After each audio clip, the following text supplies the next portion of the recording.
guys, dito naman tayo sa Dimol. Dito Wow. tayo sa mga souvenir items. Dito sa Dimol. Ayan mga idol. Ito yung ano, Dragon Fruits.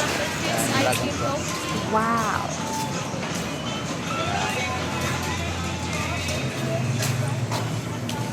Magmerinda kayo nandito guys.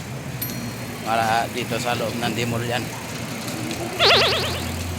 Ano, may maganda sa likod ko. Yan. Mag-high siya eh. Ayan pero yung kasama ko. Napampulak niyan sa front beach. Pagod na siguro yan. Ako nagbubuhat siya, nagtutulak. Okay. Dito tayo sa ano, may kalagitaan ng Dimol. Ayan yung fountain ng Pilis Hotel. Fountain niya yan.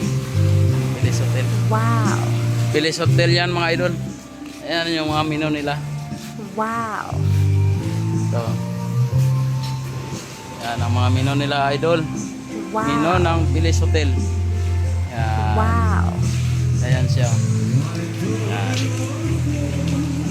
Kapag relax kayo talaga idol kasi may music, may live band. Wow.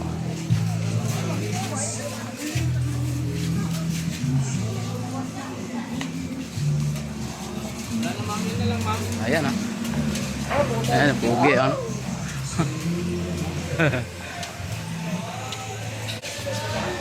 Ayan mga idol. Tingnan natin yung ano natin yung top down. Kasi parang wala ng hangin yun kanina eh. Parang flat na yata eh. Nagmamadali tayo bumalik. Ayan mga idol. Tingnan nyo mga idol. Yan, flat na naman mga idol. Flat na naman ang gusto natin. Oh my gulay. Okay guys, thank you for watching. Pabulkit naman kita.